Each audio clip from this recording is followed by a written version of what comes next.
Sahabat DKB, kita kembali berjumpa dalam acara Gema Kasih Indonesia dengan saya Pendeta Liastor sebagai pembantu percakapan kita. Ini sebuah program yang membicarakan berbagai macam isu sosial, politik, interfaith, gender, macam-macam yang tentu saja diberi atau dilihat dari perspektif iman Kristen pada ujungnya.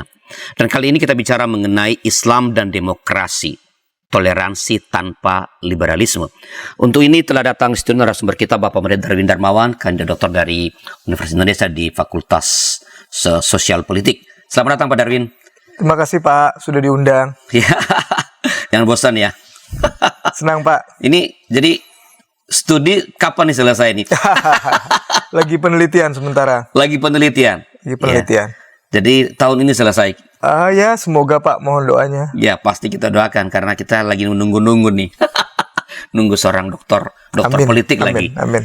Yang pertama di GKI nanti nih. Ya. Semoga Pak. Ya. Oke, Pak Darwin, beliau juga adalah sekretaris satu dari BPM SWG KSW Jawa Barat. Aktif di gerakan kebangsaan ya Pak. Dulu gerakan apa waktu pemilihan apa? Ayo nyoblos. Ya, mendapat apresiasi dari Bawaslu pada waktu itu ya. Kita bicara sekali lagi mengenai masalah kebangsaan. Di dalamnya ada unsur-unsur politik tentu saja, dan narasumber kita adalah seorang yang memang mendalami bidang ini. Pak Darwin, Islam dan demokrasi tanpa liberalisme. Pertanyaan saya pertama adalah mungkinkah toleransi itu terjadi tanpa liberalisme? Ya, ini memang sepertinya terminologi yang kontradiktif. Liberalis, toleran tapi tidak liberal. Gitu. Nah, tetapi ini yang menjadi temuan seorang Indonesianis yang bernama Jeremy Mencik. Oke. Jadi dia mengatakan Islam di Indonesia itu salah kalau dikatakan tidak kompatibel dengan demokrasi. Atau Islam di Indonesia itu tidak toleran, itu salah. Nah, tesis ini pernah disampaikan oleh Samuel Huntington. Kalau kita pernah dengar The Clash of Civilization, apa benturan peradaban. Jadi Huntington sebagai ilmuwan politik melihat ada beberapa peradaban besar yang seringkali clash atau benturan peradaban. Islam dengan demokrasi misalnya, atau dengan peradaban barat. Nah, ternyata menurut Mencik nggak begitu kok. Islam adalah peradaban yang bisa kompatibel dengan demokrasi. Dia juga budaya yang toleran dengan perbedaan, tetapi dia toleran terhadap perbedaan, cuma tidak liberal. Nah, ini sepertinya bertolak belakang, tapi justru itu yang coba Mencik jelaskan lewat bukunya. Oke. Ya, nanti diulas nih ya pandangannya. Gimana ya tiba pada kesimpulan. Oke. Tapi sebelum ke sana Pak Darwin, andaikan ini kan kaitan juga dengan demokrasi. Bisakah demokrasi itu bertumbuh kalau tidak ada liberalisme? Demokrasi bisa bertumbuh kalau tidak ada liberalisme, bisa. Tetapi memang tingkatan demokrasi beda-beda. Ada demokrasi semu misalnya, indikatornya dia seakan-akan bebas tapi masih terpimpin atau terkendali. Ya, orang sekarang kadang-kadang sambil bercanda demokrasi terpimpin, kayaknya aja bebas gitu ya, tapi sebetulnya otoriter pimpinannya. Nah, bisa saja demokrasi berkembang tanpa liberalisme. Tapi juga ada bentuk liberalisme yang sebetulnya kontekstual, yang tergantung dari mana nilai liberal ini tumbuh. Misalnya liberalisme di Eropa yang sangat individualistik tentu berbeda dengan liberalisme di Asia yang masih memberi ruang cukup kuat terhadap komunalisme atau masyarakat. Jadi masyarakat di Asia secara umum bukannya tidak bisa hidup dalam perbedaan. Masyarakat di Asia secara umum bisa menerima perbedaan sejauh itu tidak berlawanan dengan nilai-nilai sosial. Nah, ini yang sebetulnya Mencik mau katakan. Jadi Islam dia bisa mengakomodir perbedaan, bisa menerima perbedaan sejauh itu tidak berlawanan dengan nilai-nilai komunal atau kesepakatan sosial. Nah, ini yang mungkin perlu kita mengerti ketika misalnya gagasan tentang hak asasi pendirian rumah ibadah seringkali terbentur dengan misalnya masyarakat yang menolak. Hmm.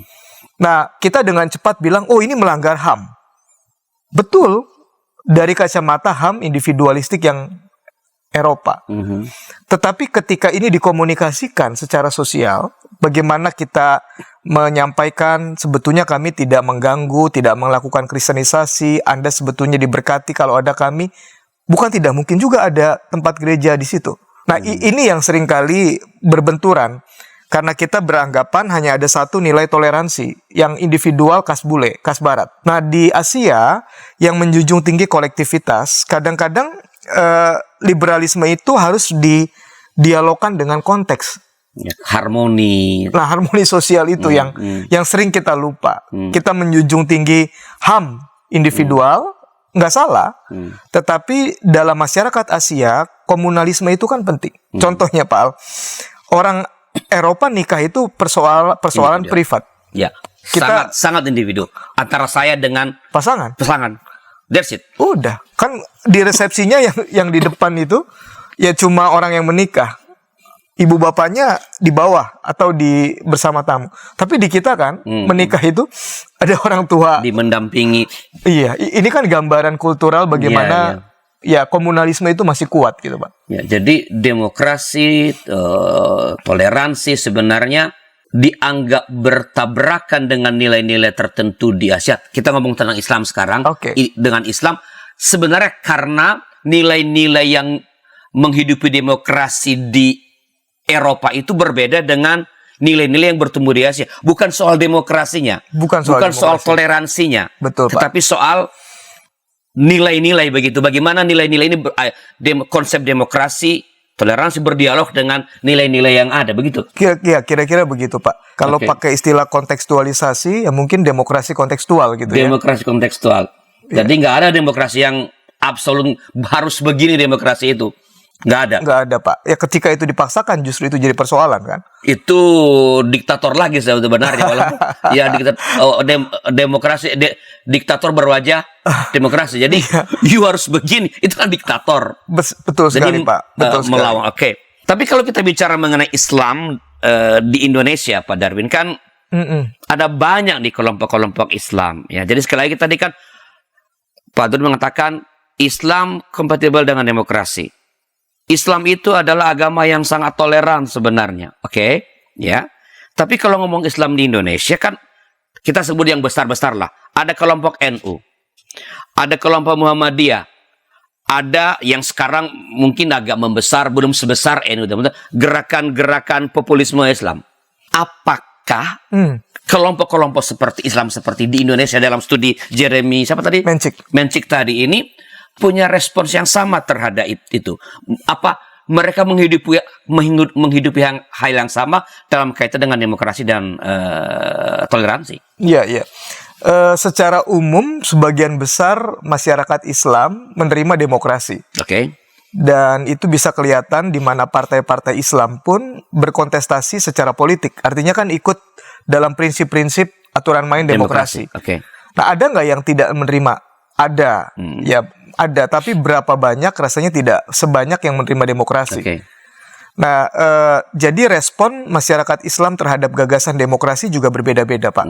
Termasuk mungkin keinginan sebagian masyarakat Muslim untuk menggantikan prinsip demokrasi dengan prinsip Islam. Ada juga ada. Nah, tetapi kalau kita berkaca dengan situasi politik sekarang, rasanya demokrasi diterima sebagai prinsip politik oleh sebagian besar masyarakat Islam. Bahwa di dalam penerimaan ini ada perbedaan-perbedaan kadar, ya pasti ada variannya gitu, Pak. Nah, kalau dalam dengan toleransi kan kalau bicara toleransi kan sikap terhadap yang berbeda ya, Pak. Oke. Nah, apakah kelompok-kelompok kan tadi dikatakan agama Islam itu sangat toleran.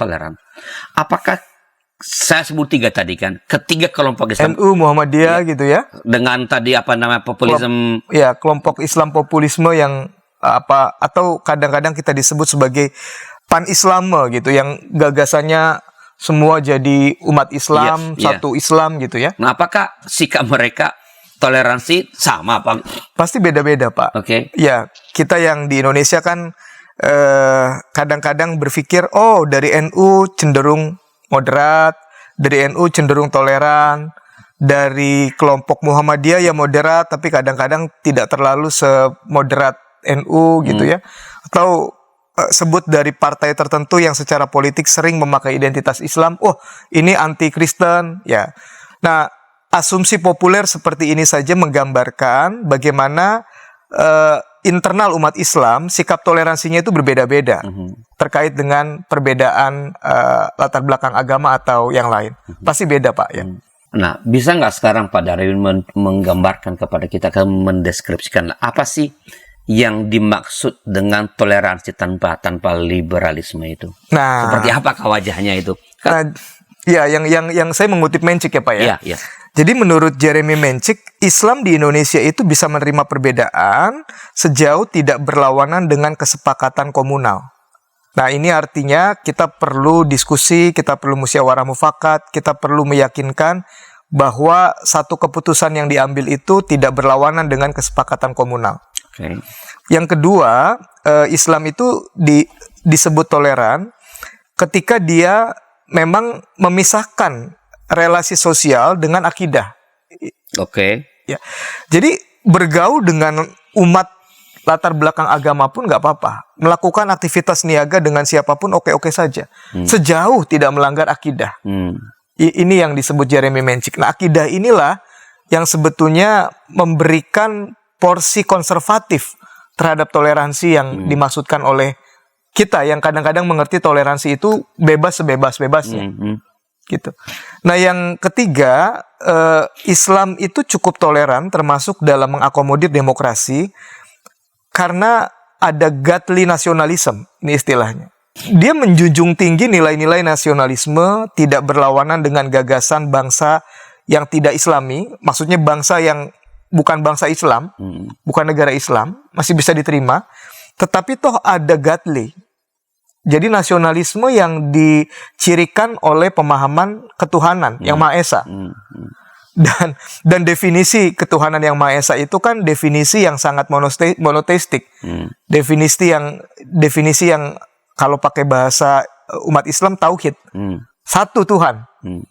Maka itu sebabnya misalnya teman-teman Islam sulit menerima pluralisme agama ketika agama yang diterima itu punya keyakinan yang politeistik. Atau soal akidah yang LGBT atau liberalisme khas Eropa yang sangat-sangat menjunjung tinggi kebebasan sebebas-bebasnya, ini dianggap berlawanan dengan nilai-nilai komunal, akidah. Nah, itu sebabnya gampang sekali kan dicap, wah ini nggak boleh di Indonesia, nggak ada tempatnya. Termasuk ya menteri-menteri kita yang kita pikir secara pandangan dia oke, ternyata nggak juga tuh. Bilang, ya sebut saja misalnya Pak Mahfud MD, oh LGBT, no.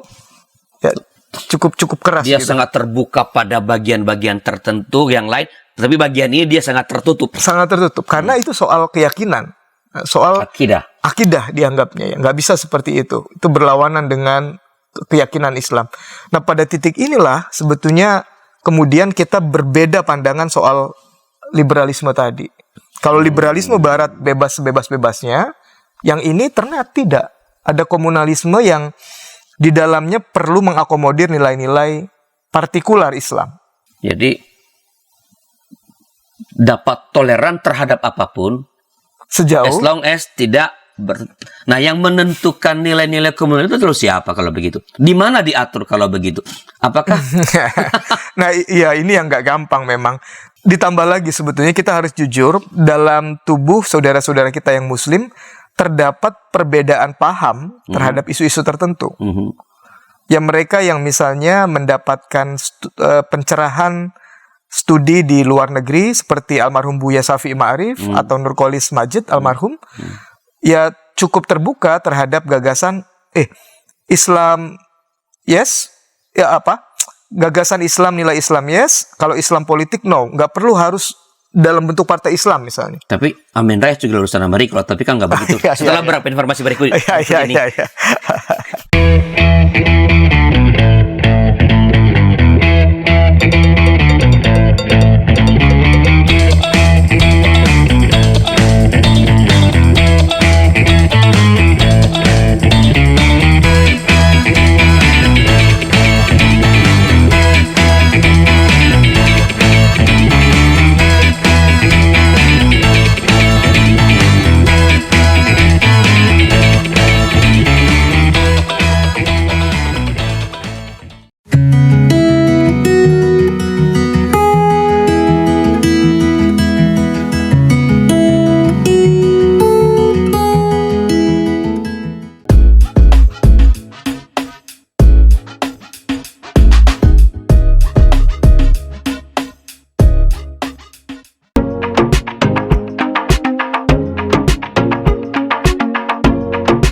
Sahabat, mari dukung pelayanan dan pekabaran Injil melalui YKB dengan membagikan link acara ini kepada sebanyak mungkin orang. Dukungan juga dapat saudara lakukan dengan mentransfer dukungan finansial ke rekening BCA ke nomor 450 305 2990 450 305 2990 atas nama Yayasan Komunikasi Bersama.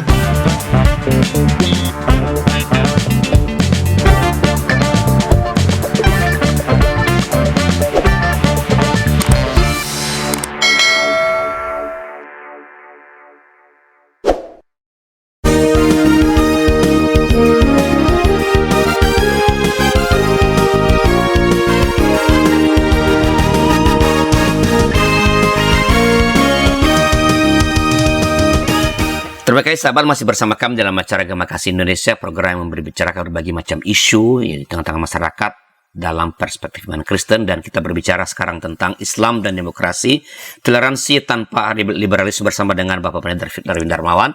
Ini segmen yang kedua. Anda silakan tuliskan komentar atau pertanyaan Anda di kolom komentar yang ada. Pak Pendeta Darwin dengan senang hati akan memberikan respons pada waktunya. Pak Darwin, lanjutin yang tadi ya Pak. Kan tadi saya tanya, siapa yang menentukan nilai komunal itu? Lalu perkataan, ya umat Islam juga sangat bervariasi dalam merespons isu tertentu. Ya kayak yang sekolah luar negeri ini tadi. Jadi apa yang menentukan sih apa perbedaan pandangan seperti ini? Iya, ini nggak gampang jawabannya. Tapi saya sangat percaya soal pepatah kita yang bilang tidak kenal maka tidak sayang. Oke. Dalam banyak peristiwa, dalam banyak perjumpaan dengan orang-orang di Indonesia, saya melihat pengaruh penting perjumpaan dengan yang berbeda itu menentukan toleransi atau tidaknya seseorang. Yang mereka yang berkesempatan bergaul dengan mereka yang berbeda akan sadar, ternyata orang Kristen nggak seperti yang dibayangkan kalau ketemu itu melakukan kristenisasi. Atau kalau mau bergaul nggak tulus karena ada udang di balik rempeyek gitu.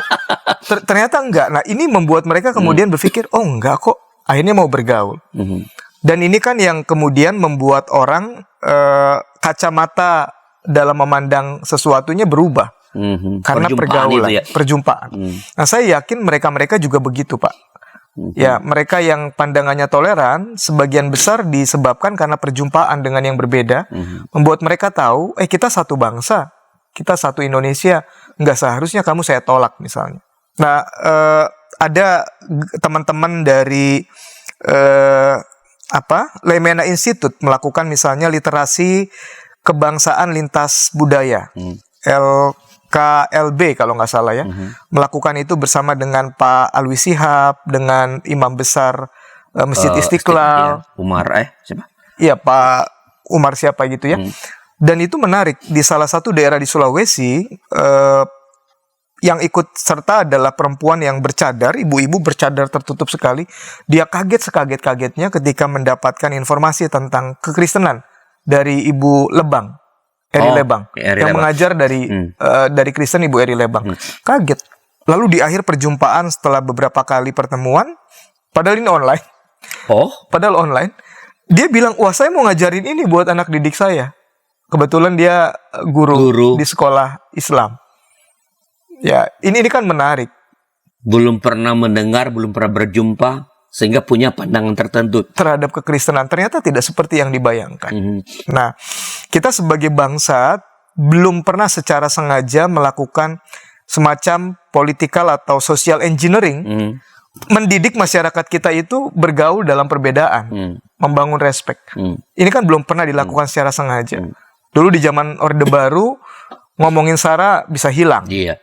Nah setelah reformasi orang ngomongin SARA sebebas-bebasnya tanpa menghargai, malah menghina. Kita belum pernah secara sengaja melakukan perjumpaan. Jadi saya rasa pengalaman perjumpaan itu penting, dan ini yang membentuk menurut Mencik juga kadar toleransi umat Islam yang beda-beda. Misalnya dia katakan NU dianggap lebih moderat dibanding Muhammadiyah karena mereka tidak intens mengalami perjumpaan terhadap isu kristenisasi di Jawa Timur. Beda di Yogyakarta gitu ya misalnya. Nah ini yang membuat Kristen tuh bahaya buat orang Muhammadiyah misalnya. Lalu itu yang membentuk kadar toleransi mereka berbeda dengan NU. Nah, artinya kan kalau benar yang dikatakan Mencik itu sesuai kenyataan, maka kita harus memperbanyak ruang perjumpaan, Pak. Iya, ya. Tapi apakah kan ruang perjumpaan kalau tadi bicara NU dan Muhammadiyah soal pengalaman historis ya, NU di Jawa Timur yang tidak berjumpa dengan banyak isu Kristenisasi, sementara Muhammadiyah di Yogyakarta yang ya kan Kiai Haji Ahmad Dahlan mendirikan Muhammadiyah itu dalam rangka menurut Pak Alwi Shihab disertasinya menghambat penetrasi misi Kristen. Iya, ya, lewat pendidikan. Iya, dan rumah sakit. Artinya pendiriannya memang dalam rangka itu. Nah, tapi kan sebenarnya generasi-generasi sesudahnya kan sebenarnya terjadi, apalagi di kota Yogyakarta, let's say, itu kan perjumpaan antar budaya, antar orang itu sangat tinggi. Iya, betul sekali, Pak. Tetapi kadang-kadang nggak selalu seperti gado-gado yang bercampur gitu ya. Itu kerumunan tanpa kontak ya. Iya, kelihatannya. Kelihatannya nggak ada kontak langsung ya. Apalagi misalnya kalau masyarakat lokal di Jawa merasa mereka terancam oleh masuknya heterogenitas masyarakat yang budayanya beda-beda. Bisa aja kemudian mereka mengental kan. Lalu melihat ada ancaman dan tempat untuk berlindung secara kolektif ya isu agama, semangat agama, bisa saja begitu. Walaupun sebenarnya persoalan budaya yang dihadapi, karena dengan memakai isu agama, dampak gerakannya lebih dahsyat ketimbang gerakan budaya begitu. Kalau isu budaya yang dilontarkan, misalnya tadi kan misalnya Jogja lah, kan budaya dari macam-macam, padahal khawatir budaya Jawanya tergerus. Nah, bisa saja. Untuk melawan ini lebih gampang pakai isu. Iya, bisa saja artikulasi agama yang keluarnya kan. Nah, tadi kan Pak Darwin mengatakan bahwa kadar toleransi itu ditentukan oleh perjumpaan dan pengalaman historis. Nah, apakah Jeremy Mencik ini juga melakukan analisis tentang seberapa jauh pengaruh pengalaman terancam itu mempengaruhi sikap toleran sebutlah tadi kalangan NU dengan Muhammadiyah sekarang ini.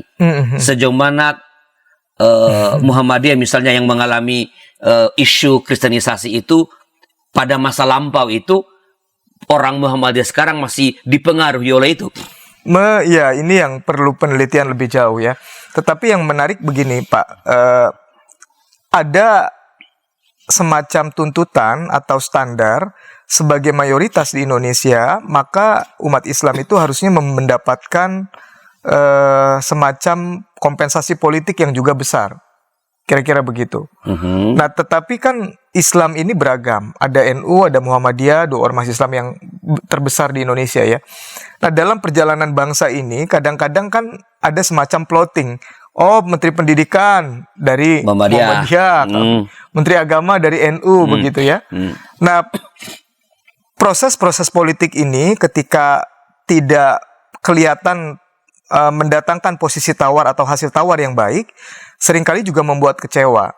Dan pada titik ini kemudian para politisi sering mempolitisir kondisi itu. Tuh kan, kita ini mayoritas, tapi tempatnya nggak dapat. Ya, ini yang dulu sempat ya diartikulasikan oleh misalnya Pak Amin Rais ya dengan gagasan ya Islam tuh anak bawang kira-kira ya nggak dapat tempat dan lain-lain. Beberapa orang bilang ini aneh juga, ini kan mayoritas tapi komentarnya minoritas gitu. Tetapi ini berpengaruh terhadap kadar toleransi. Misalnya ya, untuk kepentingan politik jangka pendek, ya kadang-kadang isu toleransi kan dimainkan juga, Pak. Pilgub Jakarta yang lalu, ya haram memilih orang yang agamanya bukan Islam misalnya, kepentingan politik.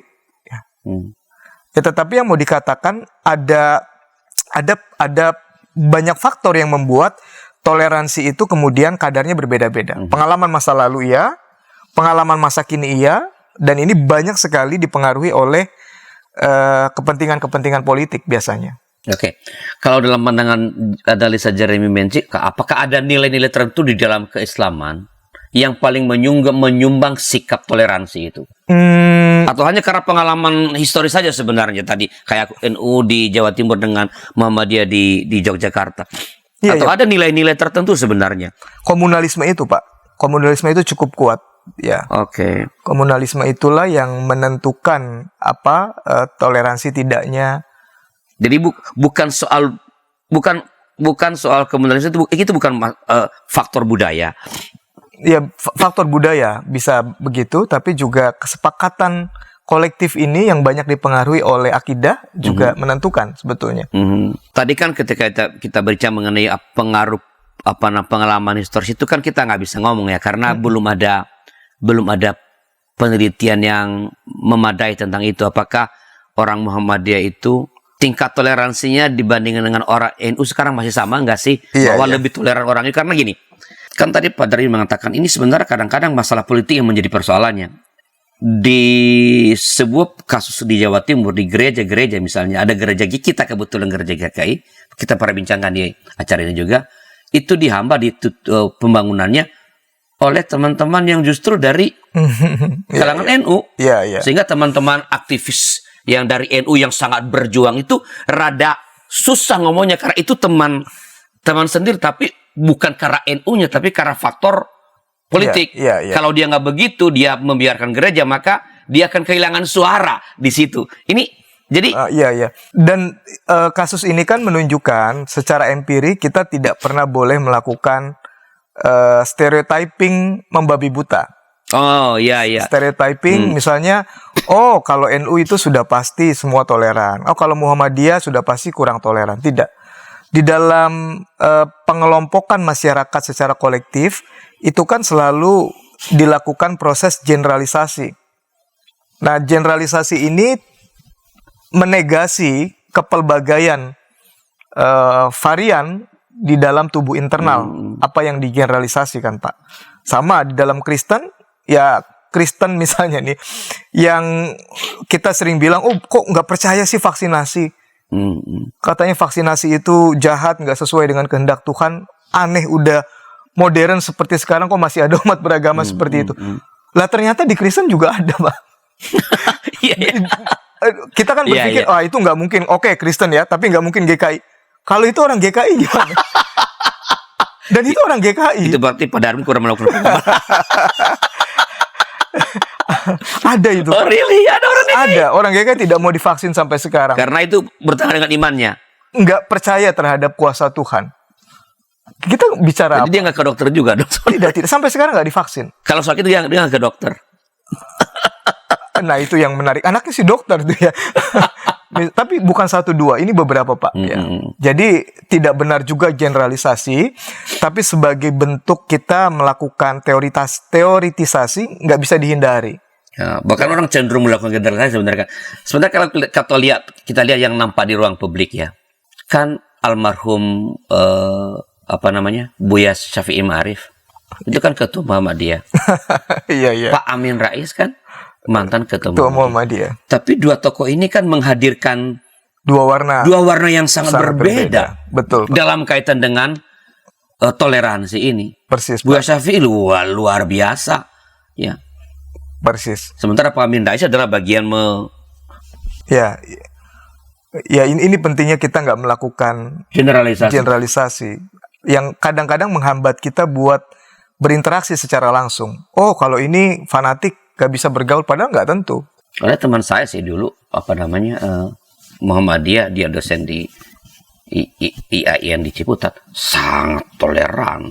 Sangat toleran. Persis. Jadi ini mengatakan jangan labeli orang. Ya, untuk kebutuhan-kebutuhan tertentu apa boleh buat dilakukan. Betul, ya, betul. ini NU begini seperti yang dilakukan oleh Menci. Oke, NU lebih toleran karena faktor sejarah, tapi sebenarnya nggak bisa kita pukul rata begitu saja. Peredaran apa saja sih yang perlu kita lakukan agar sikap toleransi yang berwajah Indonesia tadi itu ya, bukan toleransi yang berwajah individual barat. Iya, individual barat itu bisa semakin berkembang setelah beberapa informasi berikut ini.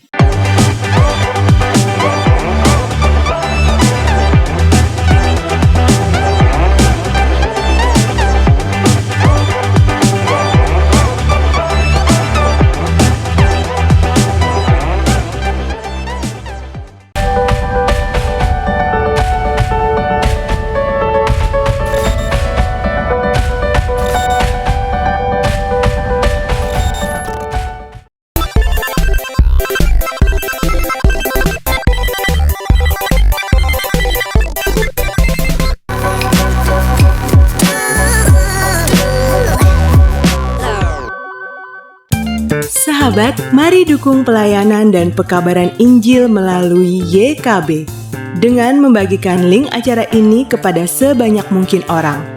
Dukungan juga dapat saudara lakukan dengan mentransfer dukungan finansial ke rekening BCA ke nomor 450 305 2990 450 305 2990 atas nama Yayasan Komunikasi Bersama.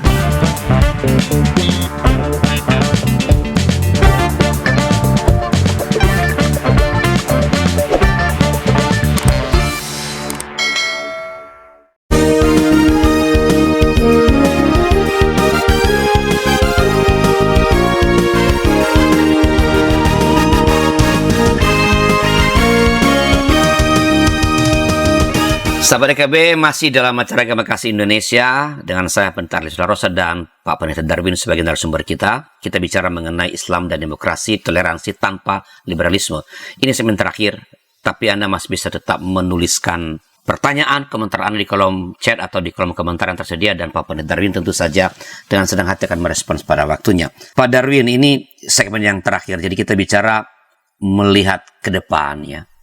Apa saja sih Pak yang perlu kita lakukan bersama agar toleransi yang ala Indonesia inilah, sebut begitu, kalau boleh menyebut begitu, dapat bertumbuh semakin berkualitas? Iya, seperti yang tadi saya sampaikan tuh Pak, kita perlu memperbanyak ruang perjumpaan secara tulus sebagai bagian dari warga negara Indonesia. Ya, kita perlu menjadi tetangga yang baik buat tetangga, perlu hidup sebagai bagian yang tidak eksklusif sebagai warga negara Indonesia. Maksudnya begini, kalau memang toleran tidaknya satu kelompok masyarakat di Indonesia itu tergantung dari pengalaman sejarah, pengalaman sejarah inilah kan yang sebetulnya mengisi pemahaman seseorang terhadap yang lain. Ya. Kalau jelek, ya jelek sekarang.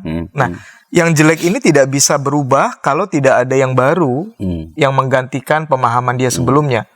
Nah, apa itu? Ya perjumpaan yang tulus, bersahabat, solidaritas, dan lain-lain. Nah, ini yang membuat siapapun akan sadar bahwa kategori dia tentang yang lain itu ternyata tidak seperti yang dia bayangkan. Jadi perjumpaan secara otentik. Dari mana kita mulai sih perjumpaan itu? Apakah kita biarkan gerakan individu atau perlu diorganisasikan dengan masif? Ya perlu ada pengorganisasian secara masif, secara kolektif. Tapi bagaimana sebetulnya ini menurut saya perlu menjadi semacam kecerdasan sosial semua masyarakat Indonesia. Kenapa? Karena masyarakat kita ini plural. Dan masyarakat kita ini tidak dibangun di atas satu basis primordial yang sama, Pak. Tidak ada kesamaan identitas atau suku, kan.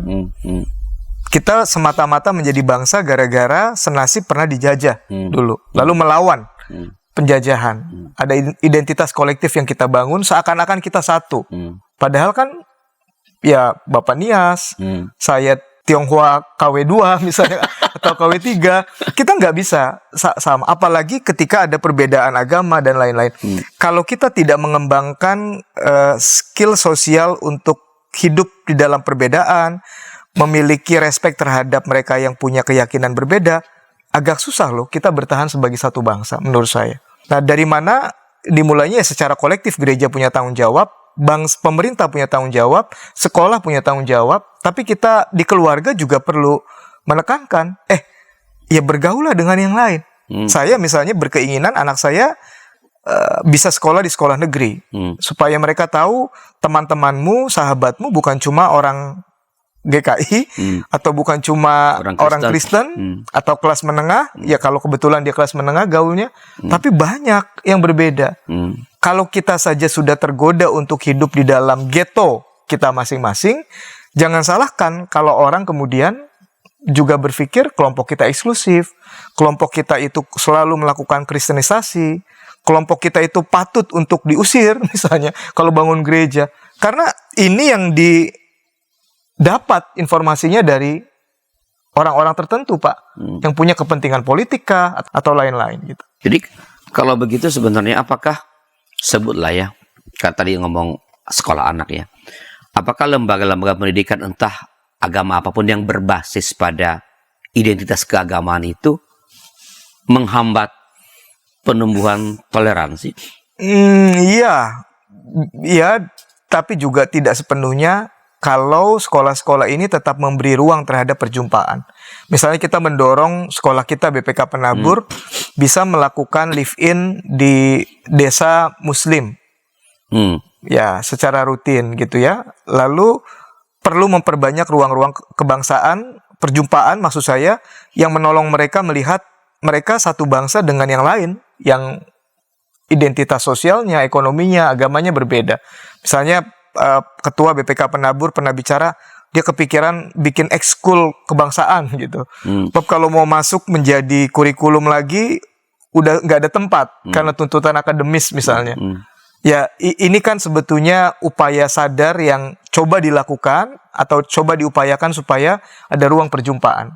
Nah, apakah, kan saya dengarkan Pak Darwin bukan hanya Penabur tadi yang Pak Darwin, tapi para pemuda, para pendidik GKI itu melakukan live-in di Wahid Institute. Atau di pesantren-pesantren tertentu. Ada nggak sih perubahan yang bisa diceritakan ke kita bahwa ternyata perjumpaan itu, mungkin saya misalnya ya, pertama kali saya masuk halaman pesantren, itu pesantren Sidiki ya, Jakarta Barat itu canggung sekali. Sampai Kiai Haji Nur Muhammad Iskandar itu yang punya pesantren itu, dia bilang, Pak Pendeta, kan ada tulisan dilarang masuk yang tidak berpakaian Muslim. Wah, gimana ini? Di pintu gerbangnya. Padahal ada pertemuan di situ. Diundang bertemu. Saya berhenti. Lalu dia datang, Pak Pendeta udah berpakaian Muslim itu masuk saja. Ini kompleks Pak Pendeta juga.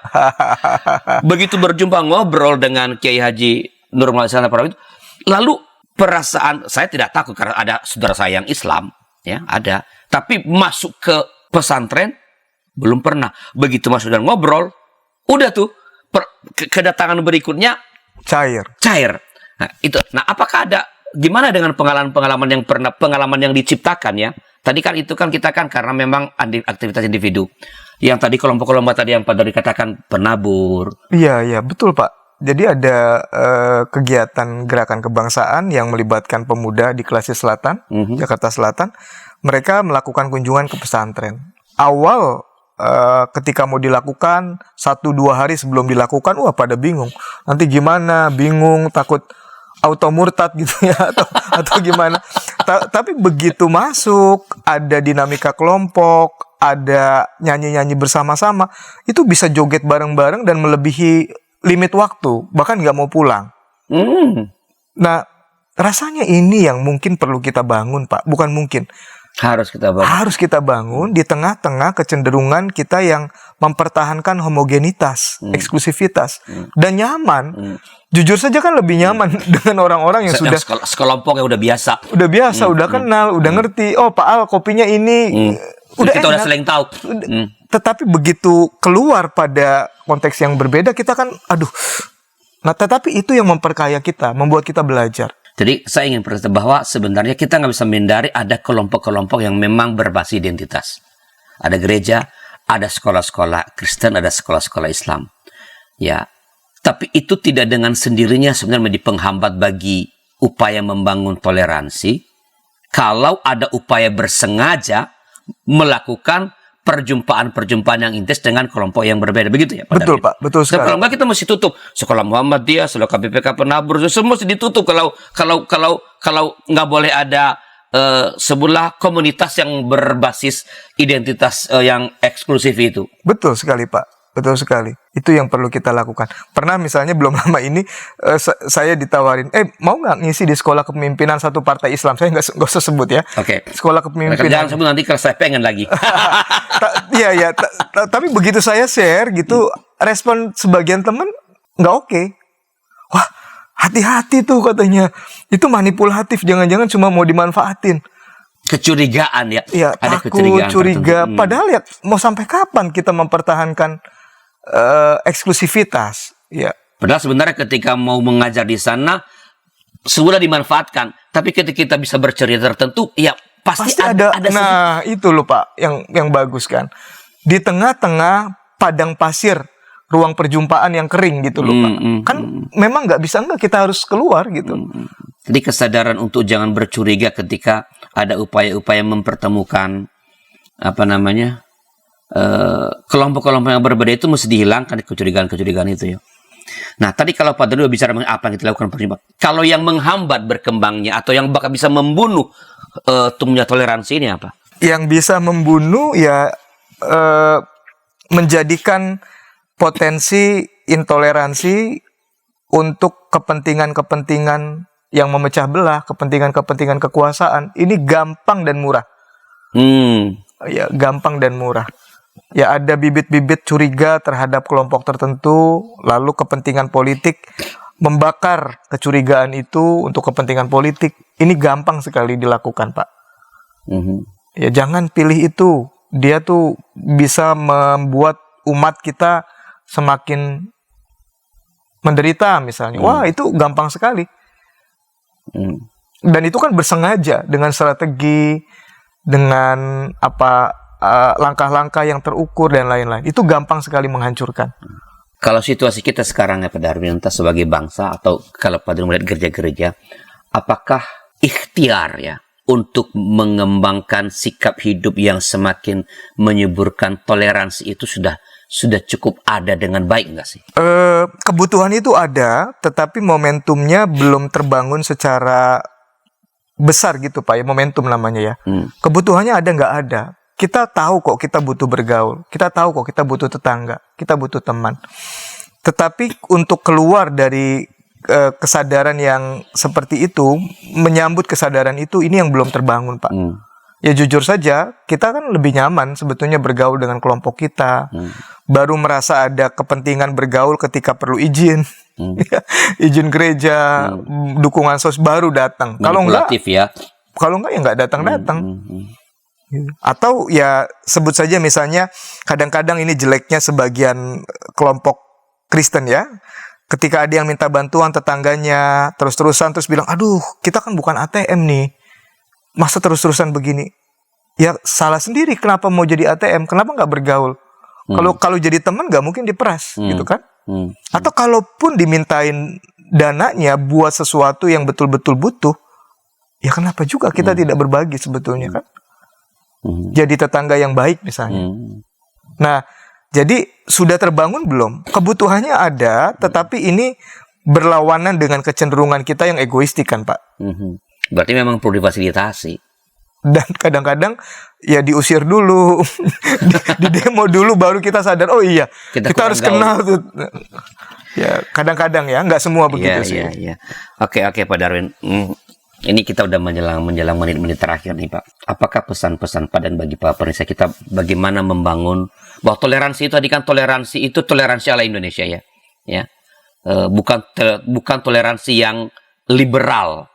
Nggak tahu bukan toleransi ala Indonesia lah yang tadi terkait pada nilai-nilai komunal tadi. Ya. Apa pesan-pesan Pak Doni kepada para pemirsa YKB supaya sekali lagi toleransi ini ya dapat semakin bertumbuh dengan baik, karena bagaimanapun itu akan membuat keadaan kita menjadi semakin sehat sebenarnya. Silakan Pak Darwin. Baik. Ya, pemirsa Gema Kasih Indonesia, saya teringat dengan apa yang disampaikan oleh almarhum Buya Syafi'i Ma'arif di Universitas Kristen Petra ketika beliau menyampaikan pesan kebangsaan. Jadi, beliau mengutip Injil, kasihilah sesamamu manusia seperti dirimu sendiri. Lalu dia kutip dalam bahasa Inggris, love thy neighbor, kasihilah tetanggamu atau sesamamu manusia. Rasanya pesan ini yang harus kita hidupi karena kita sadar tetangga kita itu bukan cuma orang satu GKI, orang satu gereja, orang satu kelompok Kristen, atau orang yang dipersempit lagi satu kelas ekonomi sosial yang sama, tapi beragam sekali. Tidak bisa tidak, kenapa Tuhan menempatkan kita di Indonesia, supaya kita mewujudkan cinta kasih Kristus kepada mereka yang berbeda. Kedua, kalau kita cuma sayang pada diri atau kelompok kita, atau orang yang sayang dengan kita, apa hebatnya kekristenan kita? Nah, ini kiranya bisa menjadi pesan yang bisa kita hidupi, agar toleransi itu terwujud dan mulai dari diri sendiri. Oke, Pak Don, terima kasih atas pencerahan yang sudah diberikan kepada kita. Jangan bosan, nanti kapan kita ngobrol lagi. Oke, Pak. Dan Oke, sahabat Pak. DKB, inilah percakapan kita pada hari ini. Mari kita terus tingkatkan perjumpaan dengan yang berbeda, ya, bukan hanya dengan yang sama tapi dengan yang berbeda, supaya kita boleh mengenal mereka, dan dengan saling mengenal sebenarnya toleransi nggak usah diajar-ajarin, tidak usah dipaksa-paksain. Toleransi akan tumbuh ketika kita mulai saling mengenal, kita menjadi kawan, dan lalu kita hidup bersama-sama dengan saling pengertian yang membangun, memperkokoh kebersamaan kita. Terima kasih, dan bila ada masukan-masukan silakan kirim ke nomor 0812-8188-9191. Jangan lupa like, subscribe, dan bagikan kepada kawan-kawan yang lain. Tuhan memberkati.